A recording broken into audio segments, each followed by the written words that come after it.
El caso clínico del que voy a hablar es un taponamiento cardíaco. Fue un día domingo que yo tenía 4 o 5 meses de residente. Estaba solo con el Raki, con Silvita, la técnica, y eh, todos fueron a dormir la siesta y cayó una paciente traída por el servicio de cirugía con un cuchillo en el cuarto espacio intercostal para esternal izquierdo. Tenía unos 49 años y no tenía absolutamente ningún dato. Era una paciente NN, básicamente. Eh, Llegó al shock room, los cirujanos hicieron rápidamente el eco, el ecofaz, vieron líquido en el pericardio y lo subieron directamente a quirófano. Eh, entonces, lo que sí hicieron fue intubarla, pero no mucho más, no tenían sin ningún tipo de monitoreo, en seco, administraron drogas, la intubaron, la subieron. Tenía solamente una vía periférica, 18, y al conectarla a los monitores, me encontré con la siguiente TA, era una TA de 70-40, una frecuencia cardíaca de 150, una frecuencia respiratoria de 20, saturaba 93 y tenía un end-tidal de 28. Entonces, ¿qué fue lo que hice? O sea, lo tengo acá explicado por pasos, voy a agregar algunas otras cosas. Lo conecté al ventilador con un volumen control de 6 mililitros kilo, una frecuencia respiratoria de 14, una PIP de 5. Conecté la noradrenalina, la puse aproximadamente al 0,08 microgramos kilo minuto. Abrí el gas. eh, Esto lo hice después de que la Nora subió un poco la TA y yo inicié la infusión de Ringer lactato. Eh, Administré como mantenimiento, utilicé fentanilo, utilicé 3 microgramos kilo hora y repetía cada 50-60 minutos con 2 microgramos kilo hora. Rápidamente, Silvia me ayudó, puso un 14G, yo me puse a poner la vía central y coloqué también la vía arterial, así podíamos eh, monitorizar la TEA de forma invasiva y sacar gases y laboratorio que no tenía. Administré líquidos para reponer volumen, Ringer lactato y Voluben. Los cirujanos empezaron a operar, hicieron una esternotomía para realizar la ventana pericárdica. Saqué el laboratorio y ya directamente agrupé al paciente, llamé a hemoterapia a que preparen unidades de glóbulos rojos, plasma y plaquetas. El primer laboratorio fue muy parecido a lo que la verdad que no conseguí el laboratorio original, pero recuerdo los laboratorios que saqué. Llegó un hematocrito aproximadamente de 14, una hemoglobina de 5, acidosis metabólica con un bicarbonato de 10, 40.000 plaquetas, hasta ahí tenía un lactato de 4. Entonces, inicié el manejo como una hemorragia masiva, en total transfundí 10 unidades de glóbulos rojos, plasma 15 mililitros kilo y concentrado de plaquetas. Esto es el total que yo fui pasando durante toda la cirugía. Fue una cirugía que sangró muchísimo. Canularon la aorta.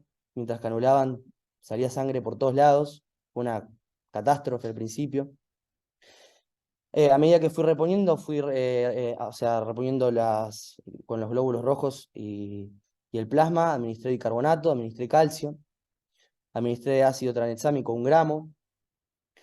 Y a los 40 minutos de iniciado el procedimiento, al principio estaba, o sea, luego de que yo repuse, estaba estable, pero sufrió un paro cardíaco. Miro el monitor, teníamos una frecuencia de 20, TEA de 40-20, eh, un end-tidal muy bajo, de 8, saturaba 70%, entonces lo que hice fue cerrar el gas y comenzaron, o sea, ampliaron la toracotomía y empezaron a hacer masaje intracardíaco, administrar enalina.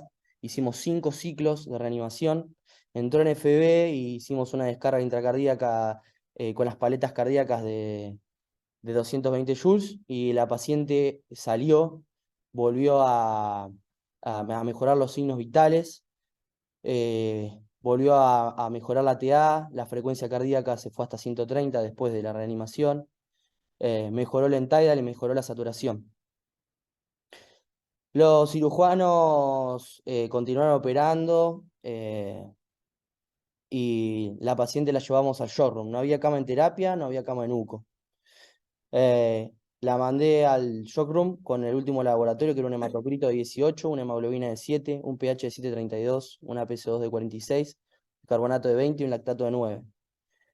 Tuvo suerte, estaba Petra de guardia, la cirujana, iba al showroom a verla cada media hora hasta que le consiguieron una cama en UTI.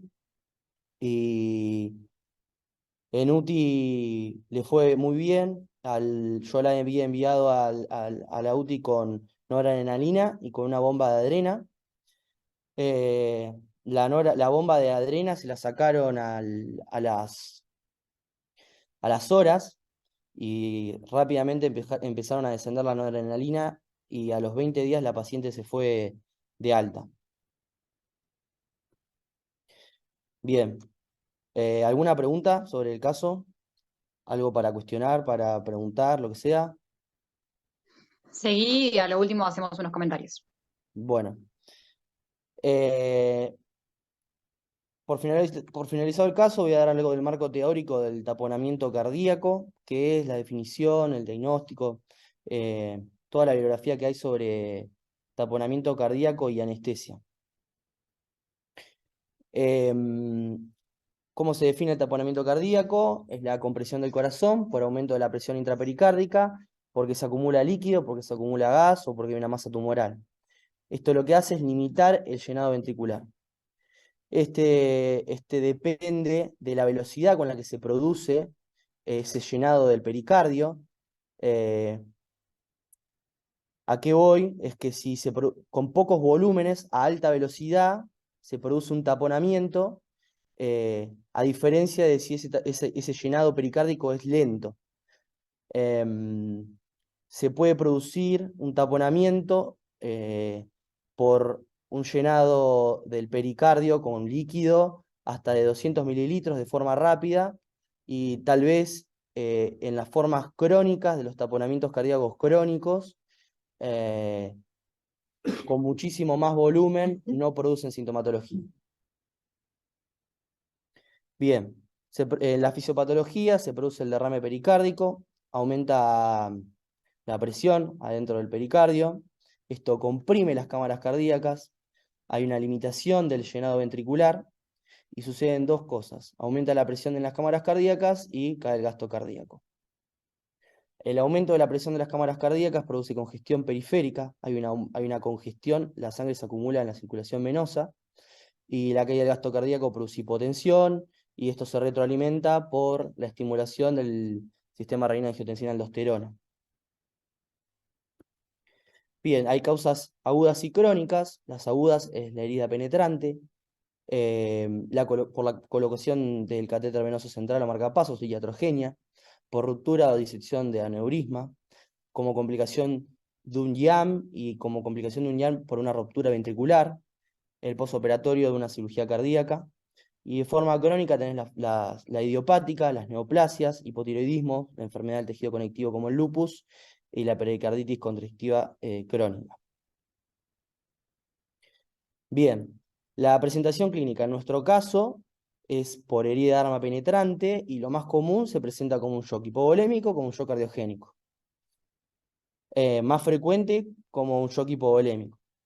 Después tenemos la famosa triada de Beck, que es hipotensión, ruidos cardíacos alejados, ingurgitación yugular, que es lo que generalmente ven en el shock room cuando llega el paciente.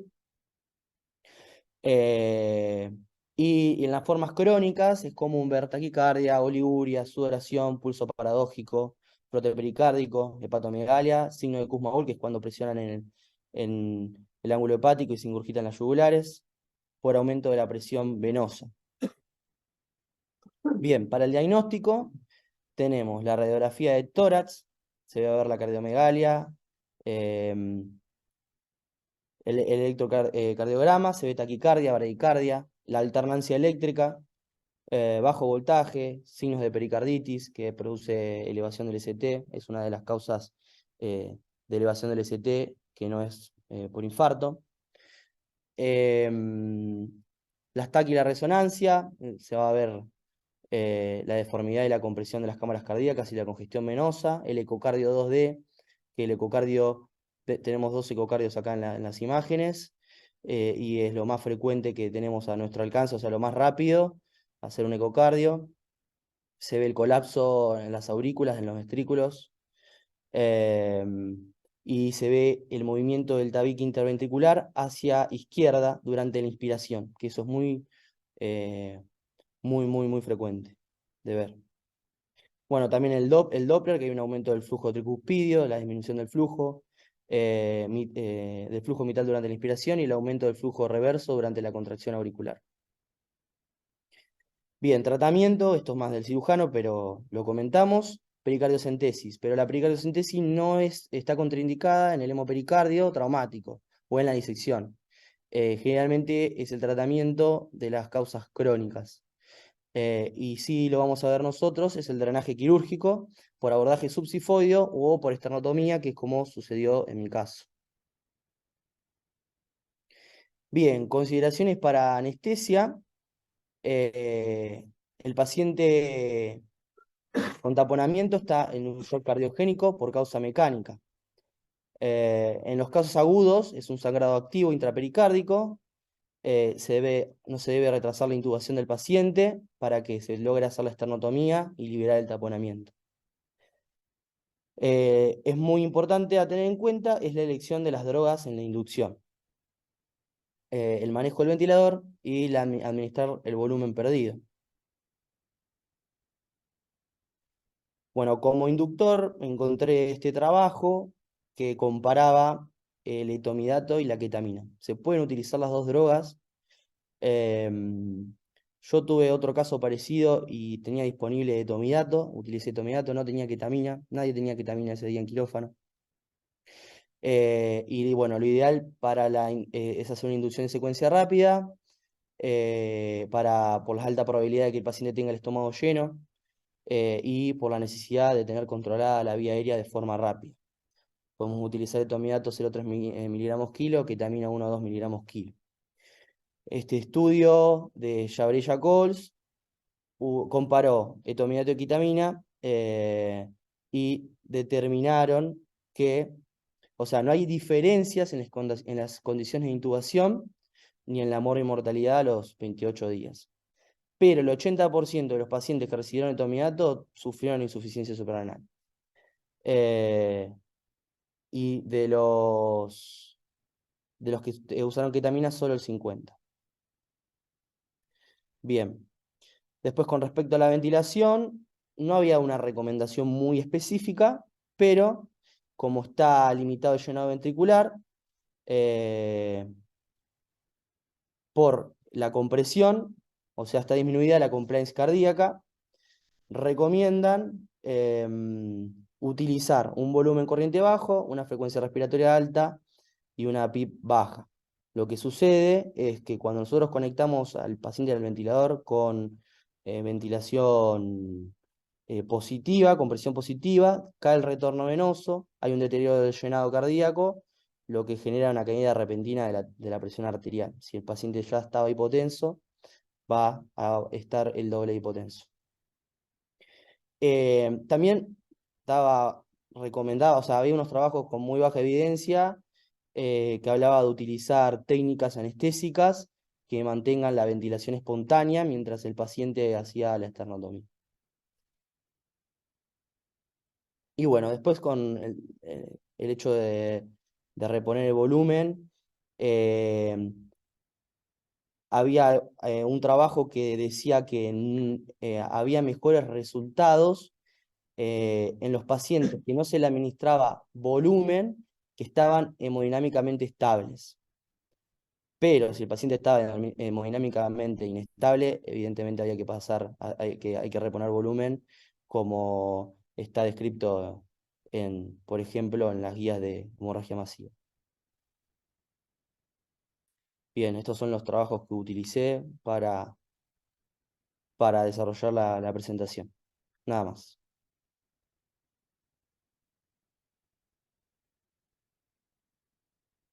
Hola. Bien, Pepe, excelente. La verdad que es muy bueno el caso y es algo que a nosotros es bastante común. Em, ¿qué tipo de monitoreo te hubiera servido en este tipo de pacientes? Eh, de monitoreo Fácil, no invasivo, no invasivo.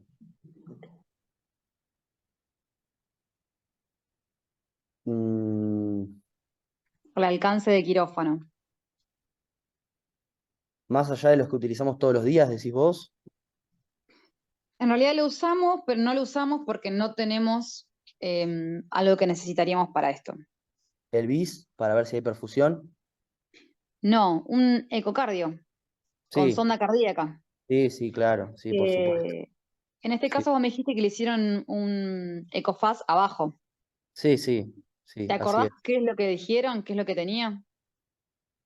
No, no me acuerdo, no me acuerdo, pero vieron líquido libre en el pericardio. Bien, porque eso es algo que a nosotros es fácil, no invasivo, rápido, pero es operador dependiente. Exactamente. Además de contar con una sonda cardíaca, obviamente tenemos que saber utilizarla. Ujú, Entonces, de un operador que lo sepa utilizar, a nosotros nos puede dar un montón de información, porque más allá de que el paciente tenga una falla cardíaca por el sí, taponamiento, hay que ver si tiene líquido libre en algún otro lado, porque vos la herida esa penetrante no sabes en qué zona bien está. Está a nivel del tórax, pero no sabes bien. bien, Entonces, contar también con eso a nosotros nos ayudaría un montón. bien, bárbaro. Em, y después, ¿qué más te iba a decir? Dije el BIS, pero yo Em, anteriormente, pero quise decir el máximo, fue sin querer. el máximo, sí. Sí, No, algo, nosotros en este momento no tenés mucho tiempo vos para poner mucho monitoreo, tiene que ser algo rápido.